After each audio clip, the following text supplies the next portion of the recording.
नमस्कार, स्वागत है आपका आवाज़े ख्वातीन में। मैं हूं रत्ना शुक्ला आनंद। आज विश्व गठिया रोग दिवस है। इस दिन को मनाने का उद्देश्य ये है कि लोगों को इस बीमारी के बारे में जानकारी दी जा सके, उन्हें जागरूक किया जा सके, इसके इलाज के बारे में उन्हें बताया जा सके। इस पर चर्चा करने के लिए हमारे साथ मौजूद हैं doctor lieutenant general Ved Chaturvedi, जो सर गंगाराम अस्पताल में सीनियर कंसल्टेंट हैं डिपार्टमेंट ऑफ रिमेटोलॉजी में। साथ ही साथ doctor Chaturvedi Asia Pacific league of rheumatology के वाइस प्रेसिडेंट भी हैं। स्वागत है डॉक्टर चतुर्वेदी आपका आवाज़े ख्वातीन में। नमस्कार जी, जय हिंद। डॉक्टर चतुर्वेदी, सबसे पहले तो हम आपसे ये जानना चाहेंगे कि गठिया रोग क्या है, ये कितने तरह का होता है, एक आम व्यक्ति कैसे समझे कि उसे गठिया है या गठिया हो रहा है। रत्ना जी, बहुत महत्वपूर्ण क्वेश्चन। सबसे जैसे आपने कहा ना, कोरोना के टाइम पे पूछा भाई कोरोना होता क्या है, ऐसी गठिया क्या चीज है। तो देखिए, जितनी भी बीमारियां हैं जिनमें कि जोड़ों में दर्द हो सकता है, मसल्स में दर्द हो सकता है, ये जो अपना शरीर है ये बना हुआ है जोड़ों से और सॉफ्ट टिश्यू से। तो हमारी स्पेशलिटी जनरली डील करती है जब भी आपके जोड़ों में या तो दर्द हो या सूजन हो, ऐसे ही आपके सॉफ्ट टिश्यू में या सूजन या दर्द हो।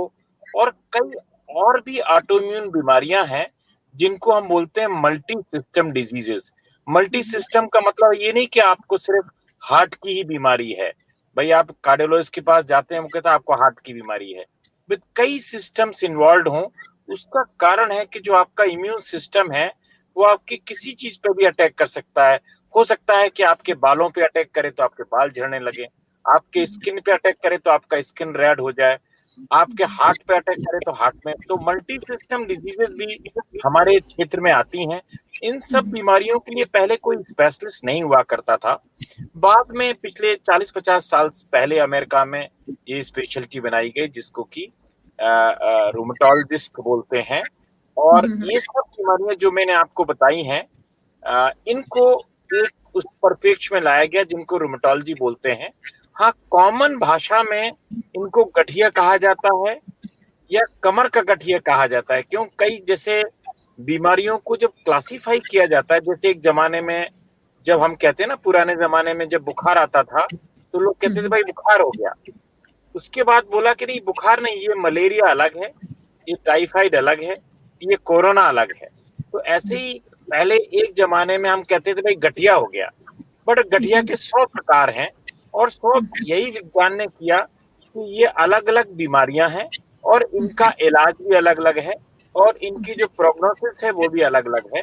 हाँ, एक कॉमन भाषा में जरूर हम इनको गठिया बोलते हैं, जिसको हम लोग हमारी भाषा में बोलते हैं एक रूमेटोलॉजी की बीमारी हो गई है।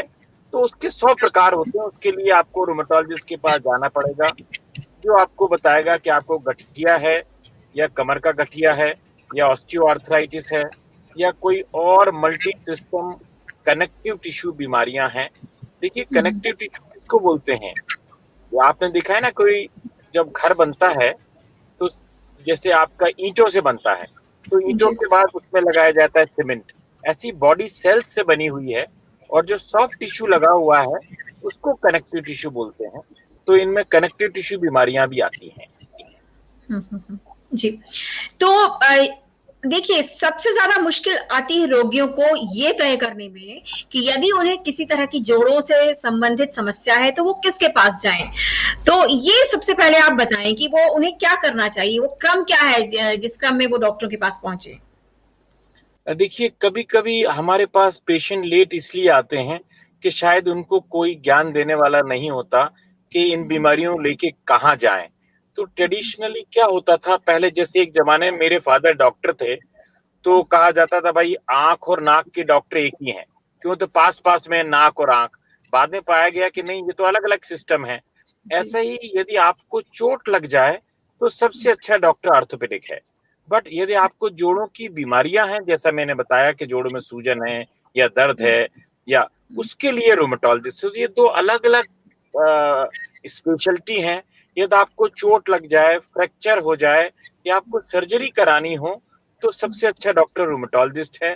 बाकी जितनी जोड़ों की बीमारियां हैं, सूजन है, कमर में दर्द है, इन सब के लिए रूमेटोलॉजिस्ट है वो आपको बताएगा कि ये क्या है, ये गठिया है और किस तरह का गठिया है। देखिए, दो तरह का हम लोगों ने विज्ञान ने इस पे काम किया है। एक को बोलते हैं रेड फ्लैग गठिया, मतलब उसको आपको जल्दी ठीक करना पड़ेगा, उसको बोलते हैं रेड फ्लैग आर्थराइटिस। आपको तुरंत डॉक्टर के पास जाना पड़ेगा, एक मेडिकल इमरजेंसी है। जैसे आपके घर में कोई वृद्ध है, उसके घुटने में परेशानी है, उसको हम लोग ऑस्टियो आर्थराइटिस बोलते हैं। वो ग्रीन फ्लैग आर्थराइटिस है, मतलब उसका वेट किया जा सकता है। बट रेड फ्लैग आर्थराइटिस है जिसको कि रूमेटॉइड आर्थराइटिस बोलते हैं, क्योंकि उसमें जोड़ बहुत जल्दी खराब होते हैं और वो यंग वुमेन में होती है।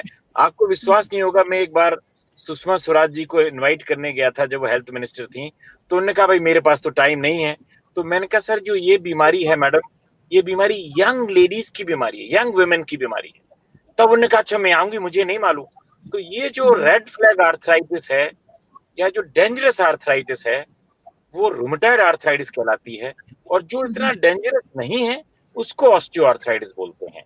तो ये दो बीमारियां बड़ी डेंजरस हैं, एक रूमेटॉइड आर्थराइटिस और एक स्पाइनल आर्थराइटिस। जी, तो आपने 3 तरह के अभी आर्थराइटिस के बारे में बताया। आपने बताया ऑस्टियो आर्थराइटिस, र्यूमेटॉइड और स्पाइनल।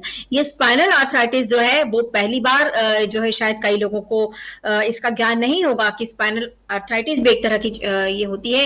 ये क्या होती है सर? ये थोड़ा आप हमें बताएं।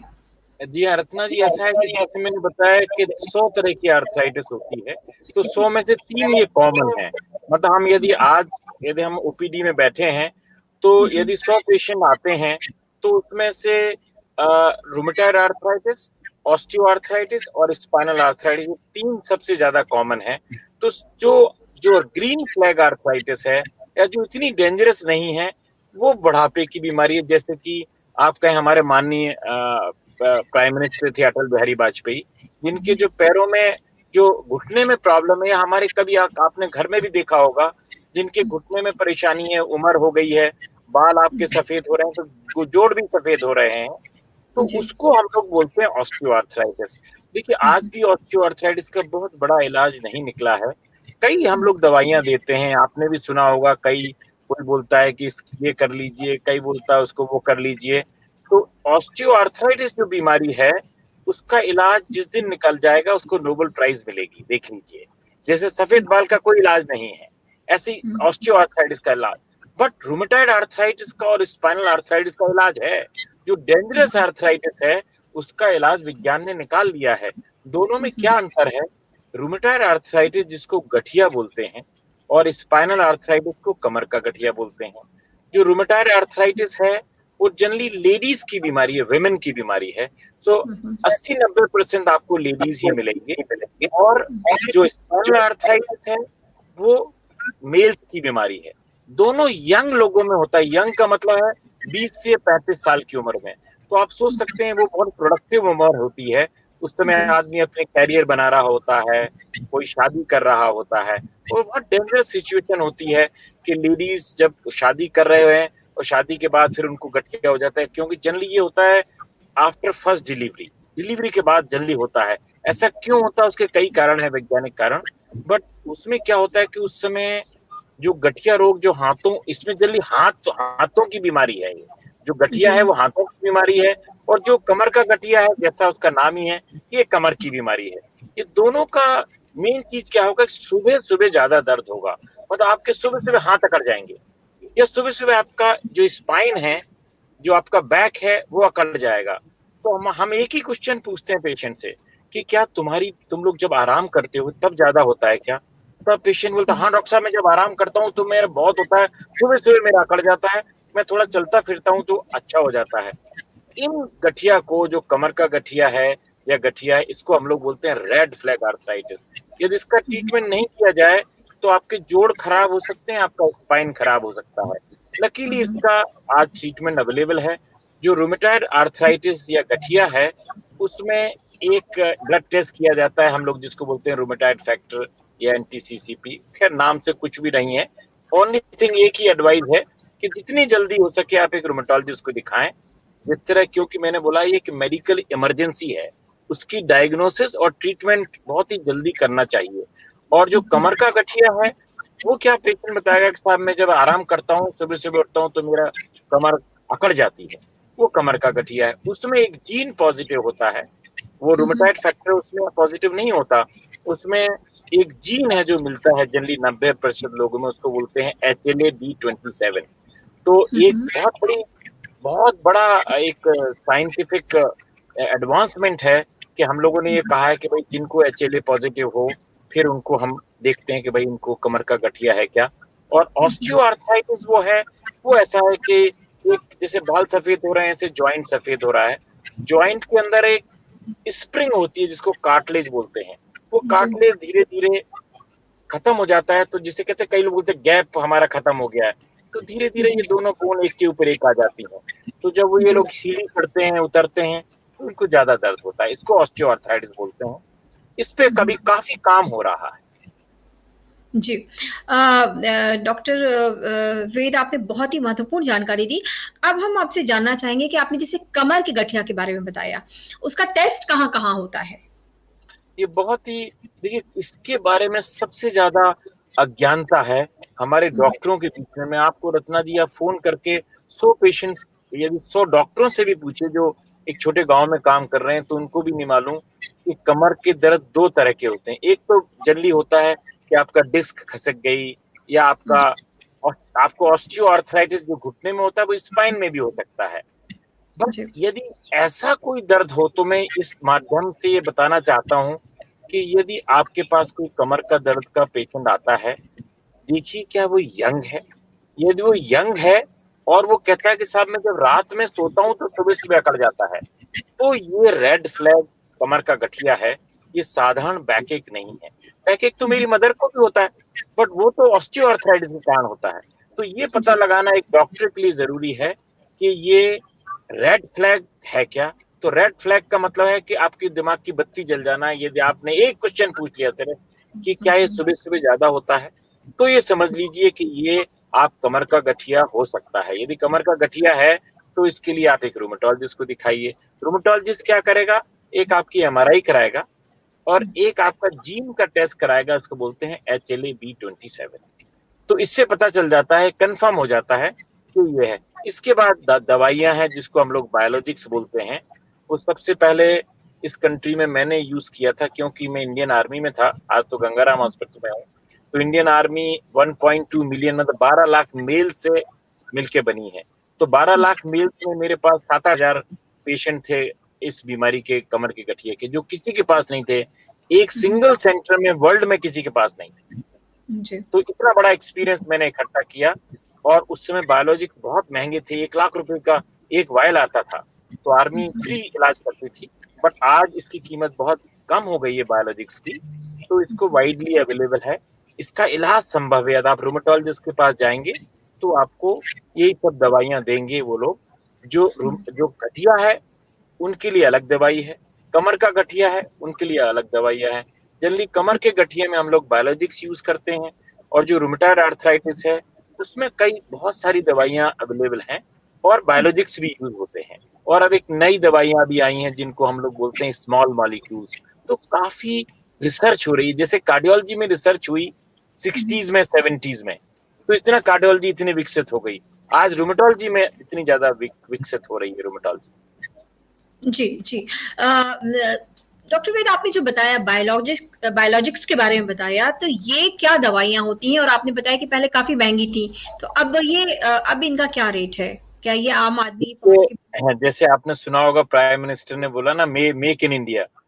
तो क्या हुआ कि ये दवाइयां पहले बाहर बनाते थे, तो जी मनमाने दाम चार्ज करते थे। और ये बात जरूर है कि देखिए रिसर्च तो वही लोग करते हैं, उन्होंने रिसर्च करके बताया। एक जमाने में बोला जाता था कि नहीं भाई कमर के गठिया का कोई इलाज नहीं है, तो उन्होंने रिसर्च की, तो एक जर्मन वैज्ञानिक थे, उन्होंने बताया कि भाई इसके कमर के गठिए के लिए ये बायोलॉजिक्स दिए जा सकते हैं। उन्होंने ट्रायल पब्लिश कर दी। उसके बाद मैंने 100 पेशेंट में ट्रायल किया, मैंने 100 पेशेंट को दिया। और मैंने भी अपना पूरा शोध अमेरिका और एशिया पैसिफिक दोनों ऑर्गेनाइजेशन में प्रस्तुत किया। ये बात आज की नहीं है, 20 साल पहले की बात है, जब ये बायोलॉजिक नए नए आए थे।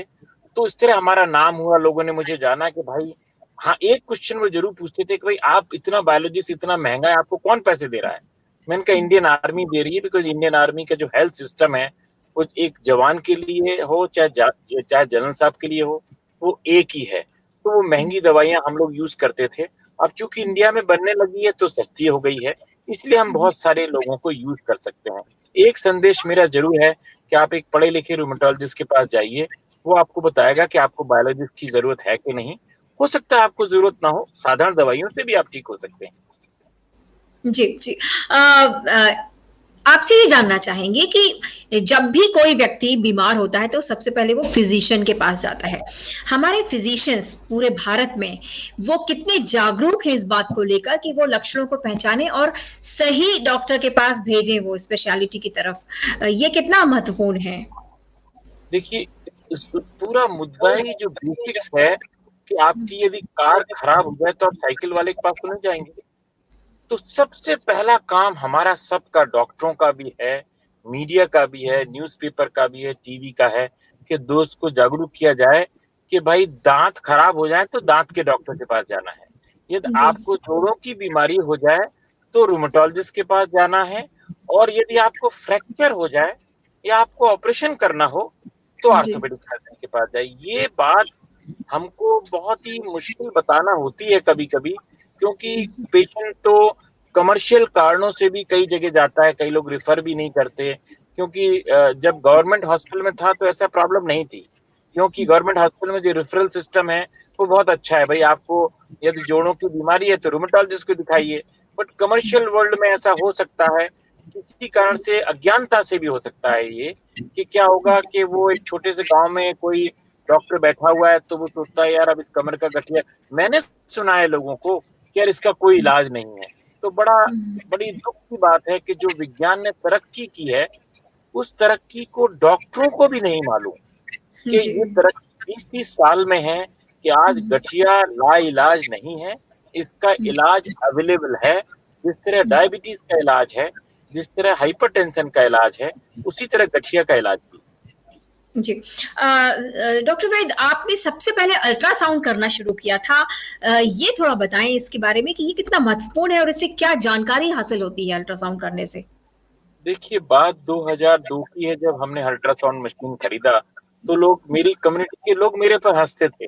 लोग कहते यार हमने पेट का अल्ट्रासाउंड सुना है, जोड़ों का अल्ट्रासाउंड तो नहीं सुना है। आज पूरी दुनिया अल्ट्रासाउंड करती है, आपको विश्वास नहीं होगा।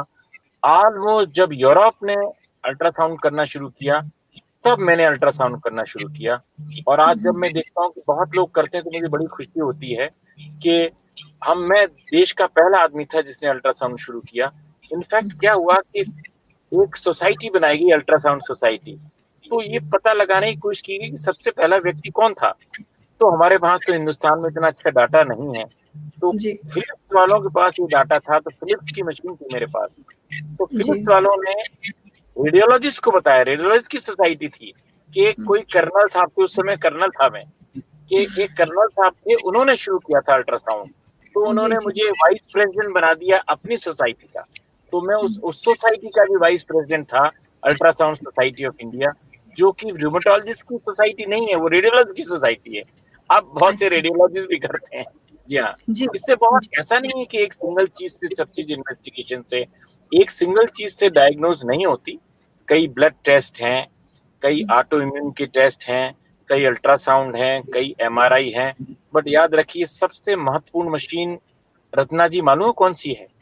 जी सबसे महत्वपूर्ण मशीन ये है, ब्रेन। एक अच्छे डॉक्टर के पास है जाएंगे तो डायग्नोसिस हो जाएगा, आपका ज्यादा पैसा भी खर्च नहीं होगा। क्यों? कि वो कम से कम टेस्ट कराएगा। ज्यादा टेस्ट कौन कराता है? जो जितना अज्ञानी है वो ज्यादा टेस्ट कराता है, उसको समझ में बिल्कुल। नहीं आता क्या चीज है।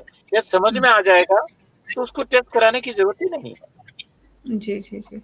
बिल्कुल बिल्कुल, अनुभवी जो है डॉक्टर्स उनकी जरूरत है और इसी से जुड़ा हुआ सवाल मैं। क्वालिफाइड, देखिए क्वालिफिकेशन सबसे इम्पोर्टेंट है, कि जी आपने यदि संस्कृत में एमए किया है तभी तो संस्कृत पढ़ा सकते हैं। आपने रोमेटोलॉजी की ट्रेनिंग की है तभी तो आप रोमेटोलॉजिस्ट बन सकते हैं ना। कई लोग, क्या होता है कभी कभी ऐसे भी लोग लिख लेते हैं रोमेटोलॉजिस्ट, इस देश में बहुत है। मतलब आप सोच लीजिए कि इस शहर में 200 लोग रोमेटोलॉजिस्ट लिखते हैं, इसी शहर में, दिल्ली में। कितने क्वालिफाइड हैं ये तो हम ही लोग जानते हैं, क्योंकि मैं प्रेसिडेंट भी रहा हूँ इंडियन रोमेटोलॉजी एसोसिएशन का। जी, जी। सर, ये बीमारी कितनी व्यापक है? आप एशिया पैसिफिक रीजन भी देख रहे हैं। भारत में और पूरे दुनिया में ये बीमारी, इसका अगर प्रतिशत देखें तो क्या है? और रिमेटोलॉजी की बात हुई है तो उसके विशेषज्ञ उसके अनुपात में कितने हैं? बहुत बहुत महत्वपूर्ण क्वेश्चन है रत्ना जी। एक्चुअली क्या है कि इंसिडेंस इसका बहुत ज्यादा है, इसलिए बहुत कम लोगों को मालूम है कि रूमेटोलॉजिस्ट इतने बिजी रहते हैं, क्योंकि रूमेटॉइड आर्थराइटिस जो सबसे कॉमन बीमारी है हमारे क्षेत्र में, उसका इंसिडेंस करीब 1% है। तो आप सोचिए 1% यदि होगा तो बहुत ज्यादा है, जितना डायबिटीज है। अनफॉर्चुनेटली इस चीज को पहले लोगों ने सोचा नहीं, क्योंकि लोग पहले शायद आर्थोपेडिक सर्जन को दिखाते थे। तो आज मेरा ब्रदर भी भाई है, मेरा आर्थोपेडिक सर्जन, मैं उससे पूछता हूँ भाई तुम लोग क्या करते थे? कहते एक जमाने में किसी को भी कुछ नहीं मालूम था, तो हम लोगों को भी कुछ नहीं मालूम था, जो हमारे पास बेचते थे तो हम लोग कभी प्लास्टर लगा देते थे, कभी कुछ। धीरे धीरे साइंस ने पता लगाना शुरू किया कि समस्या जोड़ों में नहीं है, समस्या हमारे ब्लड में है।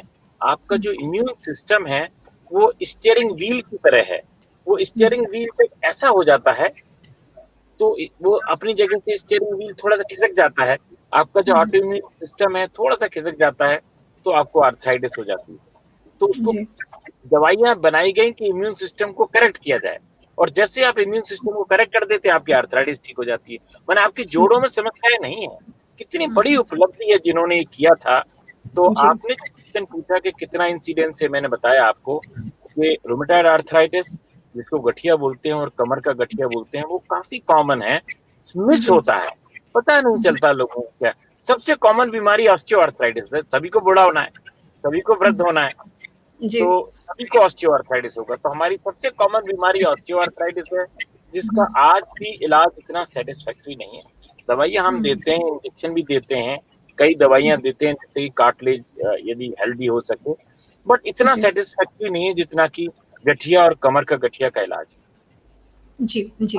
तो जब ऑर्थोपेडिक सर्जन की बात आती है तो ये किस स्टेज पर जो है वो क्या दोनों ही तरह के गठिया में उनकी आवश्यकता पड़ती है, और कमर के गठिया की भी?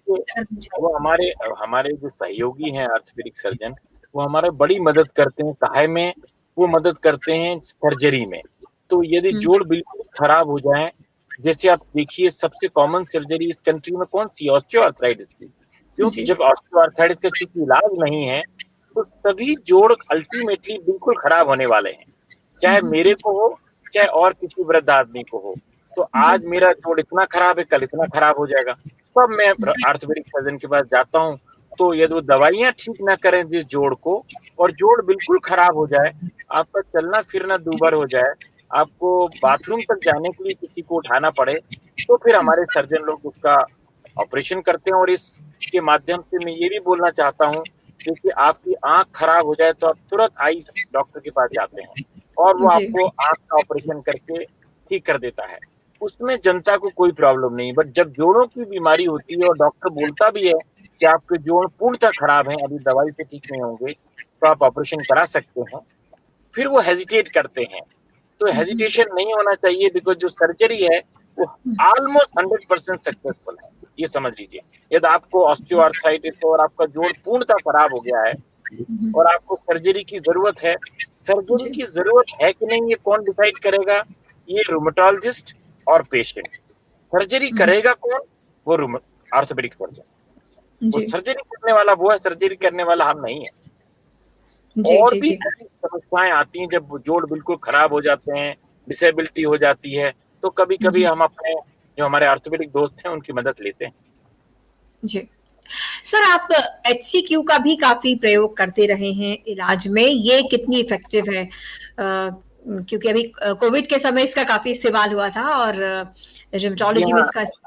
ये आपने एक ऐसी बात पूछी जो मेरे बहुत क्लोज है मेरे हार्ट के, कि जो सबसे पहली दवाई ऑलमोस्ट जो कॉमन दवाई थी आर्थराइटिस की, वो है HCQ, जिसको बोलते हैं हाइड्रोक्सी क्लोरोक्विन। देखिए क्लोरोक्विन के बारे में हम सबको मालूम है, एक मलेरिया की दवाई है और बहुत पहले से है।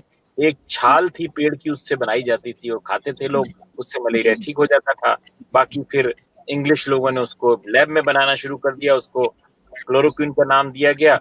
तो क्लोरोक्विन दवाई मलेरिया के लिए यूज होती थी। बाद में पाया जी। गया कि क्लोरोक्विन आर्थराइटिस को भी ठीक कर देती है, बट बाद में पाया गया क्लोरोक्विन को बहुत दिनों तक यूज करेंगे तो कुछ साइड इफेक्ट होते हैं उसको, इसलिए उसको हाइड्रोक्सी क्लोरोक्विन बनाया गया। उसमें हाइड्रोक्सी मॉलिक्यूल जोड़ दिया गया, उसको बोलते हैं हाइड्रोक्सी क्लोरोक्विन। तो जी। आज भी गठिया की सबसे कॉमन दवा इस कंट्री में हाइड्रोक्सी क्लोरोक्विन है। एक छोटा गांव का डॉक्टर से लेके सब डॉक्टर लोग हाइड्रोक्सी क्लोरोक्विन, हम लोग भी लिखते हैं। तो एक बहुत बेहतरीन दवा है, लंबे टाइम तक खाई जा सकती है, और करीब 25-50 गठिया, जो 100 गठिया मैंने बताया उससे 25-50 गठिया में काम करती है, और इंडिया उसका सबसे बड़ा प्रोड्यूसर है। तभी तो कोरोना में यूज हुआ था, और आपने देखा कोरोना में कितना लड़ाई झगड़ा हुआ। अमेरिकन बोलने लगे कि रेमडेसिविर यूज करिए, क्योंकि जी। उनको लगा कि शायद सारा पैसा इंडिया ही ले जाएगा क्या। जी। जी, इसमें एक और बात सामने आई थी पीछे कि प्रदूषण से इसका क्या लिंक है? गठिया का प्रदूषण से क्या लिंक है? जी। यहाँ प्रदूषण से ये क्या था कि पहले इतना नहीं मालूम था, फिर बाद में रिसर्च की गई कि ये जो स्मोकिंग करते हैं, तो स्मोकिंग से एक प्रोटीन है बॉडी में, वो चेंज हो जाता है, उसको वैज्ञानिकों ने नाम दिया सिट्रुलेशन। उससे जी। आर्थराइटिस हो जाती है। तो इसमें स्मोकिंग और आर्थराइटिस पे बहुत रिसर्च हुई, और ये एस्टेब्लिश किया गया कि हाँ, स्मोकिंग हार्ट के लिए भी डेंजरस है और जॉइंट के लिए ज्यादा डेंजरस है। तो जब बताइए। स्मोकिंग पे इतना काम हुआ तो पॉल्यूशन पे काम हुआ। पॉल्यूशन में हमारे एम्स में डॉक्टर उमा ने काम किया पॉल्यूशन को लेके, कि भाई जी। जहां जहां पॉल्यूशन ज्यादा है वहां आर्थराइटिस ज्यादा होती है। तो इस पे काफी काम अभी होना बाकी है, और जी। इनिशियल रिसर्च पेपर कहते हैं कि शायद पॉल्यूशन और आर्थराइटिस का भी लिंक है, बट स्मोकिंग का लिंक जो है वो पूर्णतः एस्टैब्लिश्ड है। एक ये तो और बहुत बड़ी बीमारी, बात है क्योंकि स्मोकर शायद अभी जानते ही नहीं इस बात को। जी। एक और बीमारी जिसको गाउट बोलते हैं, एक और गठिया होता है, जी। वो लाइफ जी। स्टाइल से है। लाइफ स्टाइल का मतलब है जो बहुत ज्यादा इंडल्ज करते हैं अपने को अल्कोहल में, मीट मछली में, जितना रिक्वायरमेंट कैलोरी का नहीं उससे 10 गुना खाते हैं, उनको एक बीमारी होती है, उसको गाउट बोलते हैं।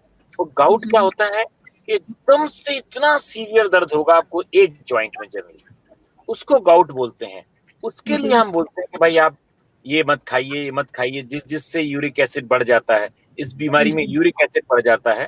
तो जो जो हाई प्रोटीन्स वाले चीजें हैं, जैसे रेड मीट है, अल्कोहल है, हम उनको बोलते हैं कि ये मत खाइए तो आपका यूरिक एसिड कम हो जाएगा, और कुछ यूरिक एसिड कम करने की दवाई देते हैं। तो लाइफ जी। स्टाइल चेंज करना और स्मोकिंग बंद करना, ये दो महत्वपूर्ण चीजें हैं जो एविडेंस बेस्ड हैं। कई लोग बोलते हैं कि साहब क्या मैं खट्टा खा लूं कि नहीं खाऊं, मैं पापड़ खाऊं कि नहीं खाऊं, अचार खाऊं कि नहीं खाऊं। तो वैज्ञानिकों ने तरह तरह के प्रयोग किए और पाया गया कि नहीं, इनसे कोई संबंध नहीं है। तो हमारे पेशेंट आज भी पूछते हैं हमसे कि साहब वो तो उधर डॉक्टर गए थे, उन्होंने मतलब अचार मत खाना, मैं तो साहब अचार भी नहीं खा रहा, ये भी नहीं खा रहा, वो भी नहीं खा रहा। मैंने कहा देखिए, इसका सिंपल सा जवाब है कि कोई चीज से आपको नुकसान है तो मत खाइए। आप कहते हो कि साहब मैं पापड़ खाता हूँ मेरा जोड़ का दर्द बढ़ जाता है, क्योंकि आपके शायद साइकोलॉजी में बैठा हुआ है, तो मत जी। खाइए। जी।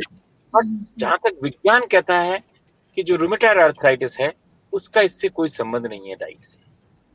जी सर, बस एक सवाल और पूछूंगी, युवाओं में कितना ज्यादा है अब ये समस्या, क्या युवाओं में बढ़ रही है और क्या ये भी उनकी लाइफस्टाइल के कारण है?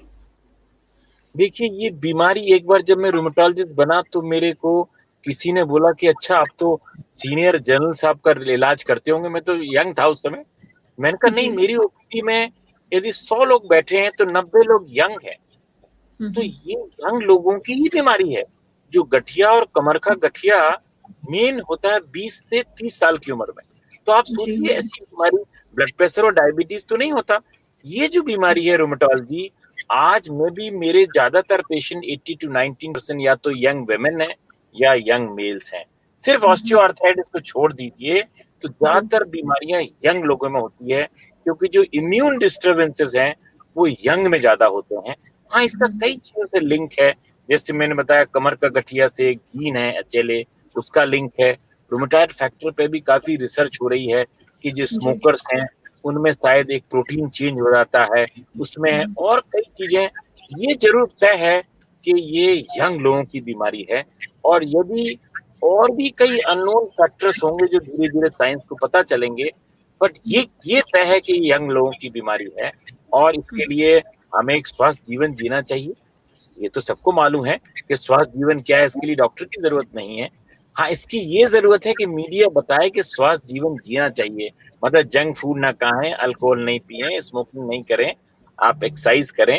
ये सबको मालूम है, अनफॉर्चुनेटली मालूम सबको, करता कोई नहीं। जी, डॉक्टर वेद चतुर्वेदी, आपने बहुत ही विस्तार से इन बीमारियों के बारे में, जो गठिया की जो सभी तरह की बीमारियां उनके बारे में बहुत ही विस्तार से बताया, और हमें पूरी उम्मीद है कि जो हमारे दर्शक हैं उनको इससे जरूर फायदा मिलेगा। जीवन शैली में जरूर अपने अपने बदलाव करें अगर आपकी गलत जीवन शैली है। साथ ही साथ जिस तरह के परीक्षण डॉक्टर साहब ने बताए हैं, अगर आपको ऐसा लगता है कि आपको कुछ लक्षण है तो आप जरूर उनका परीक्षण कराएं और समय रहते इलाज कराएं। डॉक्टर चतुर्वेदी, आपका बहुत बहुत शुक्रिया आवाज़े ख़वातीन से जुड़ने के लिए। आपसे आगे भी कई विषयों पर चर्चा होती रहेगी। नमस्कार। जय हिंद। जय हिंद।